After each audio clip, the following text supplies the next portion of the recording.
Analisis statistik adalah metode yang digunakan untuk memahami data dan mengungkap informasi yang berguna dari data tersebut melalui penggunaan teknik statistik. Analisis ini mencakup pengumpulan, pemeriksaan, analisis, dan interpretasi data untuk membuat kesimpulan yang dapat diandalkan.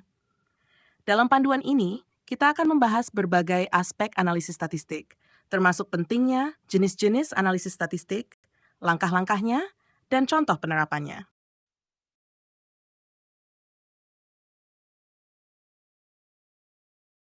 Pentingnya analisis statistik. 1. Pengambilan keputusan yang informatif, berdasarkan data, membantu dalam membuat keputusan yang lebih baik dengan mendasarkan pada data nyata daripada intuisi atau asumsi. Keandalan kesimpulan, memastikan bahwa kesimpulan yang diambil dari data dapat diandalkan dan valid. Pemahaman pola dan tren. Identifikasi tren, mengungkap tren jangka panjang dan pola dalam data yang mungkin tidak jelas pada pandangan pertama. Hubungan dan korelasi, mengidentifikasi hubungan antara variabel yang bisa digunakan untuk memprediksi hasil atau memahami fenomena tertentu. 3. Validasi hipotesis. Uji hipotesis, menggunakan uji statistik untuk menguji hipotesis dan validasi asumsi atau teori yang dibuat. 4. Pengelolaan risiko. Identifikasi risiko, membantu mengidentifikasi dan mengukur risiko dalam berbagai situasi, termasuk bisnis, kesehatan, dan teknik.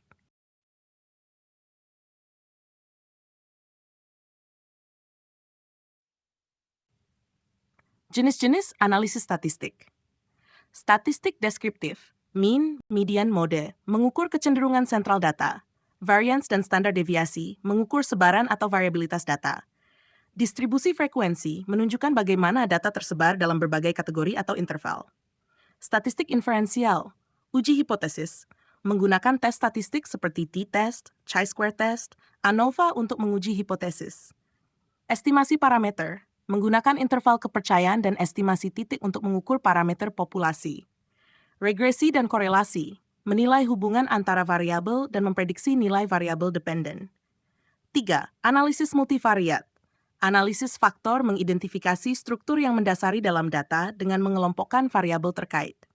Analisis cluster, mengelompokkan data ke dalam kelompok yang homogen. Principal Component Analysis (PCA), mengurangi dimensi dataset sambil mempertahankan variabilitas maksimum.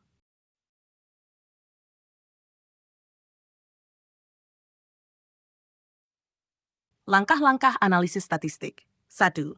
Pengumpulan data. Desain penelitian, merencanakan bagaimana data akan dikumpulkan, misalnya survei, eksperimen, observasi. Pengumpulan data, mengumpulkan data menggunakan metode yang telah direncanakan. 2. Pembersihan dan pengolahan data. Menghapus atau mengoreksi data yang salah atau tidak lengkap. Transformasi data, melakukan transformasi yang diperlukan seperti normalisasi atau pengkodian. 3. Analisis deskriptif statistik deskriptif, menghitung ukuran kecenderungan sentral, variabilitas, dan distribusi. Visualisasi data, membuat grafik dan diagram untuk menggambarkan data. 4. Pemilihan model statistik, memilih metode statistik yang tepat berdasarkan tujuan analisis dan tipe data. Menentukan hipotesis, merumuskan hipotesis yang akan diuji. 5. Melakukan analisis statistik. Uji hipotesis, melakukan tes statistik untuk menguji hipotesis. Analisis regresi, melakukan analisis regresi untuk memahami hubungan antar variabel. 6. Interpretasi dan pelaporan hasil. Interpretasi hasil, menginterpretasikan hasil analisis statistik dalam konteks penelitian atau masalah yang sedang dianalisis. Pelaporan, menulis laporan yang menjelaskan metode, hasil, dan kesimpulan analisis.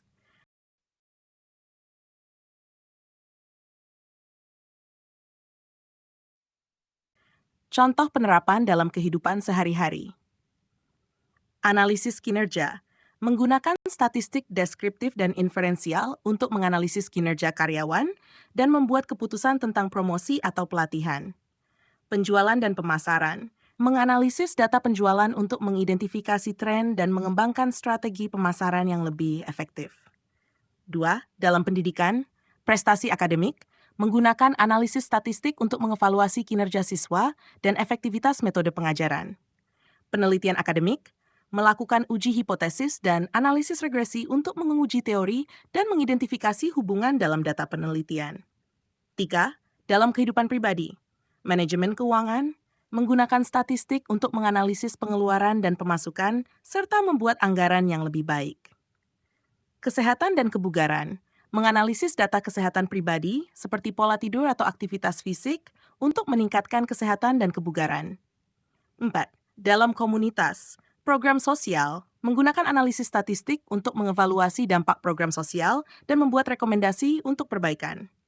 Survei komunitas, menganalisis hasil survei untuk memahami kebutuhan dan preferensi anggota komunitas.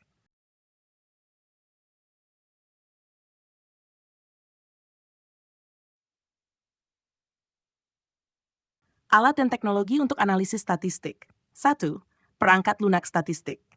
SPSS, perangkat lunak yang banyak digunakan untuk analisis statistik dalam penelitian sosial. SAS, sistem analisis statistik yang kuat untuk berbagai jenis analisis. R, bahasa pemrograman dan lingkungan perangkat lunak untuk komputasi statistik dan grafis. 2. Alat visualisasi data. Alat visualisasi data interaktif yang membantu dalam eksplorasi dan presentasi data. Power BI, alat visualisasi data dari Microsoft yang memungkinkan eksplorasi data yang mudah dan interaktif. Matplotlib Seaborn, perpustakaan Python untuk visualisasi data yang kuat dan fleksibel.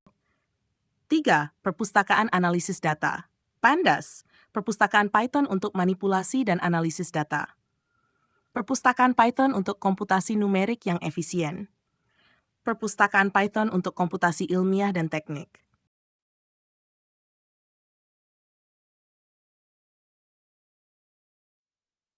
Kesimpulan, analisis statistik adalah alat yang sangat kuat untuk memahami dan menginterpretasikan data. Dengan menggunakan berbagai teknik statistik, individu dan organisasi dapat membuat keputusan yang lebih baik, memahami pola dan hubungan dalam data, dan memvalidasi hipotesis. Implementasi analisis statistik dalam berbagai konteks, seperti tempat kerja, pendidikan, kehidupan pribadi, dan komunitas, membantu meningkatkan efisiensi operasional dan kualitas pengambilan keputusan.